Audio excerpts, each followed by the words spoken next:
Hello friends, આપણે દાખલાનો પૂર્ણ વર્ગની રીતે ઉકેલ મેળવીએ, દ્વિઘાત સમીકરણનો પૂર્ણ વર્ગની રીતે ઉકેલ મેળવીએ. અને આ રીત ખૂબ જ ઇન્ટરેસ્ટિંગ છે, ધ્યાનથી સમજો. ઓકે, સૌથી પહેલા તમે સૂત્ર લગાવ્યું, T stands for third term, ત્રીજું પદ. ત્રીજા પદનું સૂત્ર હોય તમારે યાદ રાખવું પડશે. ગુજરાતી મીડિયમના વિદ્યાર્થીઓ પણ આઈ થિંક ઇંગ્લિશની અંદર સૂત્ર લખે તો કોઈ વાંધો નહીં આવે. એમ ટી ઇઝ મિડલ ટર્મ અને F T is first term. પ્રથમ પદ એફ ટી, મધ્યમ પદ એમ ટી અને થર્ડ ટર્મ અંતિમ પદ ટી ટી. હવે શું કરવાનું? મધ્યમ પદનો સ્ક્વેર, મધ્યમ પદ છે 8x, બરાબર છે. ઓકે, તો અહીંયા હું કરીશ ઓછા 8x નો વર્ગ. Better I should drop bracket over here. આખા 8x નો સ્ક્વેર કરવાનો છે એટલે. ઓકે, અને પછી છેદમાં લખીશું 4 ગુણ્યા પ્રથમ પદ જે છે x વર્ગ. હવે ઉપર થઈ જશે 64x સ્ક્વેર ઓછા 8 નો વર્ગ વત્તા 64 અને x વર્ગ નીચે 4x વર્ગ. હવે x વર્ગ ઉડી જશે, 16 ચોકુ 64, x વર્ગ ઉડી જશે અને અહીંયા થશે 4 16 64 એટલે નીચે આવશે 16 એટલે અહીંયા હું લખીશ 16. ઓકે, તો હવે મને થર્ડ ટર્મ 16 હોવું જોઈએ એવું મળી ગયું. હવે સાંભળો, હવે ખૂબ જ ઇન્ટરેસ્ટિંગ છે. x વર્ગ ઓછા 8x. હવે હું શું કરી રહ્યો છું? ત્રીજી ટર્મ હું લખી દઈશ વત્તા 16, બરાબર છે. પછી આ 15 એમનું એમ ઓછા 16, એટલે એકચ્યુઅલી મેં કોઈ ચેન્જ નથી કર્યો. ધ્યાનથી, આ વત્તા 16 ઓછા 16 તો 0 થઈ જશે, એટલે એનું કોઈ અસ્તિત્વ જ નથી. તો દાખલાના ઉકેલમાં કઈ રીતે કામ આવશે તે તમે ખાસ ધ્યાનથી જુઓ.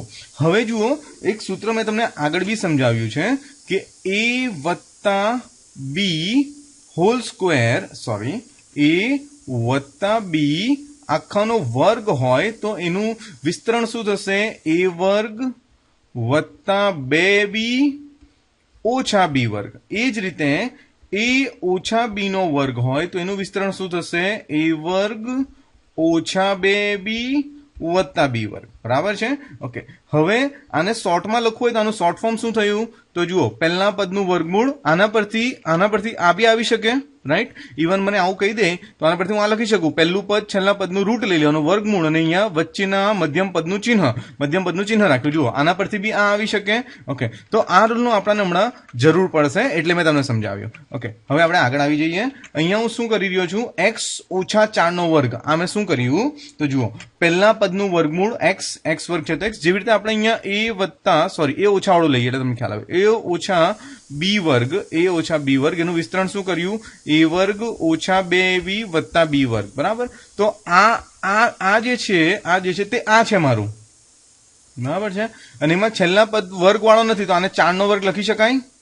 એટલે આ પદ સપોઝ આવું હોય, x વર્ગ ઓછા 8x વત્તા 4 નો વર્ગ, બરાબર. તો હું શું કરીશ? પહેલો પદ, બરાબર છે, એનું વર્ગમૂળ, વચ્ચેના પદનું ચિહ્ન ઓછા અને આ 4, એનો આખાનો વર્ગ લખી દઉં તો આના પરથી ફરીથી યાદ મળે ને, રાઈટ. જુઓ, ઇવન આનું આપણે વિસ્તરણ કરીએ. જુઓ, આના વિસ્તરણનું સૂત્ર આ છે, a વર્ગ તો x નો વર્ગ ઓછા 2, એની જગ્યાએ x, b ની જગ્યાએ 4. આ બેમાંથી આ a ની કિંમત કેવાશે, આ b ની કેવાશે, વત્તા 4 નો વર્ગ. તો જુઓ શું થાય છે? x વર્ગ વત્તા 8x, x વર્ગ ઓછા 8x વત્તા 16. તો આ મળી ગયું, આ જે સવાલમાં છે તે મળી ગયું. તો આનું આપણે ટૂંકું રૂપ લખ્યું, નાનું રૂપ લખ્યું. શું કર્યું? પ્રથમ પદનું વર્ગમૂળ, અંતિમ પદનું વર્ગમૂળ ને મધ્યમ પદનું વચ્ચે સાઇન.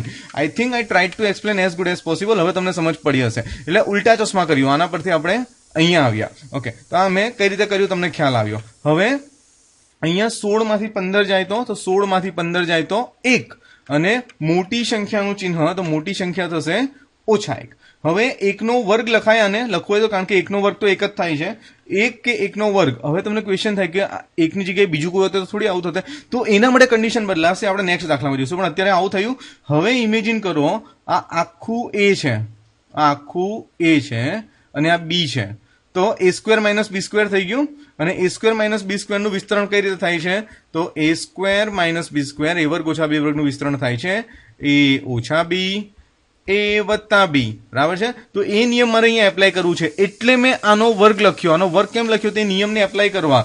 જુઓ, 10 નો વર્ગ ઓછા 8 નો વર્ગ આ રીતે હોય તો આનો જવાબ કઈ રીતે લાવી શકાય? તો એક બ્રેકેટમાં 10 ઓછા 8, 10 વત્તા 8, 10 ઓછા 8 2, અહીંયા 18, છેલ્લે 36, અને ડાયરેક્ટ કરો તો 10 નો વર્ગ 100 ઓછા 18 નો વર્ગ 8 નો વર્ગ 64, 100 માં 64 જાય તો બી 36, બરાબર છે. એટલે આ એનું વિસ્તરણનું સ્વરૂપ છે. અને આ નિયમ ત્યારે જ લાગે જ્યારે બંનેનો વર્ગ હોય ને વચ્ચે ઓછાનું ચિહ્ન હોય. તો આ આખાનો વર્ગ અને એ ગણી લો, અહીંયા ઓછાનું ચિહ્ન અને આનો બી વર્ગ. તો હવે a ઓછા b, a વત્તા b, એ રીતે હું કરીશ x ઓછા 4 ઓછા 1, x ઓછા 4 વત્તા 1. આ આખું a છે, આખું a છે. તો આખું a છે, આખું a છે. તો એકવાર ઓછા લખવાનું, એકવાર વત્તા લખવાનું, પછી બીજું પદ. આઈ થિંક તમને સમજ પડી રહેલી છે. હવે ઓછા ઓછા વત્તા, અહીંયા થશે x ઓછા 5, રાઈટ, ઓછા ઓછા વત્તા, આપણે બંનેના બરાબર 0 લઈ લઈએ છીએ. હવે થશે x ઓછા 5, ઓકે, પેલી બાજુ લઈ જઈને બી કરી શકાય. ઓકે, ઓછા 1 પેલી બાજુ ગયું, ઇવન ઓછા 4 પેલી બાજુ જશે, તો 1 વત્તા 4 5, અને અહીંયા ઓછા 5 પેલી બાજુ જાય તોય વત્તા 5 થશે. હવે આમાં બી સેમ વે, અહીંયા 1 પેલી બાજુ ગયું તો ઓછા 1, ઓછા 4 પેલી બાજુ જાય તો વત્તા 4, 4 માંથી 1 જાય તો 3, મોટી સંખ્યાનું ચિહ્ન, એટલે x બરાબર 5 અથવા x બરાબર 3. હવે તમને પ્રશ્ન થાય કે હું ડાયરેક્ટ બી કરી શકું છું. હા, અને પૂર્ણ વર્ગની રીતે કીધું છે એટલે આપણે આવું કર્યું. ઇવન તમે આવું કરતે આમાં કન્ડિશન બનાવવાની કે ગુણાકાર કરો તો મારે 15 જોવે છે અને સરવાળો કરો તો મારે ઓછા 8 જોવે છે, તો બી થઈ જતે. ઓછા 5 ઓછા 3, ઓછા 5 ઓછા 3, ઓછા ઓછા વત્તા ઓછા 8, અને થઈ ગયું. તો મને ઓછા, અહીંયા આગળ હું આ રીતે સોલ્વ કરતા, x વર્ગ ઓછા 5x ઓછા 3x વત્તા 15 બરાબર 0. આ બંનેમાંથી common x, let me scroll down, x ઓછા 5, આ બંનેમાંથી કોમન ઓછા 3 ઇન્ટુ બ્રેકેટ, અહીંયા ઓછા છે એટલે અહીંયા ચિહ્ન ઓપોઝિટ, વિરુદ્ધ ચિહ્ન, બરાબર છે. તો x ઓછા 3 બરાબર બી 0, અને x ઓછા 5 બરાબર બી 0. તો થઈ જતે x બરાબર 3 અથવા x બરાબર 5. તો પણ આપણને 3 અને 5 મળી જતે. ઓકે, પણ પૂર્ણ વર્ગની રીત પહેલો જ દાખલો છે એટલે અઘરી લાગશે. બીજા દાખલાની અંદરથી તમને ઈઝી લાગવા લાગશે, 2-3 પ્રેક્ટિસ કરશો એટલે. ઓકે, હવે આ દાખલો સૂત્રની રીતે પણ ઉકેલી શકાય. પરીક્ષામાં જે રીતે કહે તે રીતે ઉકેલવાનો. સૂત્રની રીતે કઈ રીતે ઉકેલાવશે તે હું બતાવી રહ્યો છું. તો આની અંદર a b c ની કિંમતો તમારે કાઢવાની રહેશે સૌથી પહેલા. તો અહીંયા હું a b c ની કિંમતો લખી દઉં છું. a બરાબર 1, b બરાબર ઓછા 8 અને c બરાબર 15, બરાબર છે. ઓકે, b નો વર્ગ એટલે ઓછા 8 નો વર્ગ, 4ac, a ની કિંમત થશે 1 અને c ની કિંમત થશે 15. અહીંયા થશે 64, 15 4 60, 64 માંથી 60 જાય તો 4, અને 64 માં 60 જાય તો 4, અને 4 એ 0 થી મોટો છે અને પૂર્ણ વર્ગ પણ છે, એટલે આના સમય અને ભિન્ન ઉકેલો મળશે. બીજ સમય અને ભિન્ન મળશે. ઓકે, હવે એબીસી ની કિંમતો તો આપણે કાઢી જ લીધી છે, રાઈટ. હવે આના જે ઝીરોસ છે, આના જે બીજ છે તે શોધવા માટે 2 સૂત્ર છે. તો આલ્ફાનું સૂત્ર, આપણું આલ્ફાનું સૂત્ર છે -b પ્લસ √√d 2a. આ બંને સૂત્ર તમારે યાદ રાખવા પડશે. આલ્ફામાં પ્લસ આવે છે અને બીટામાં માઇનસ આવે છે, બાકી બધું સેમ છે. હવે બી ની વેલ્યુ, આ માઇનસ તો લખવાનું જ, આ માઇનસ તો લખવાનું જ. એ સિવાય આ બી ની વેલ્યુ -8 છે એટલે અહીંયા મેં -8 લખ્યું, પ્લસ રૂટમાં ડી, ડી એટલે 4, એનું વર્ગમૂળ, રાઈટ. તો ડી 4 લખ્યું, 4 નું વર્ગમૂળ લઈશું. નીચે 2a, a ની કિંમત છે 1.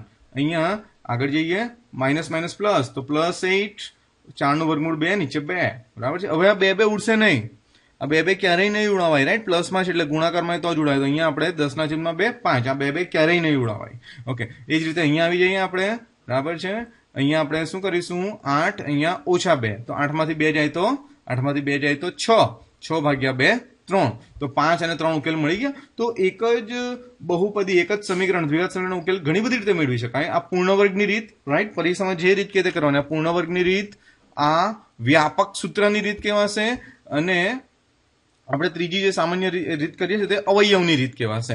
તો આઈ થિંક આ ફર્સ્ટ દાખલો કદાચ તમને અઘરો લાગ્યો હશે, પણ આના પછીના વિડીયોમાં આપણે બીજો એક દાખલો ગણીશું, એટલે તમને 3 વિડીયો પછી આઈ થિંક તમને આ દાખલા પણ ઇઝી લાગવા લાગશે. Thank you so much for watching this video. C you in the next video.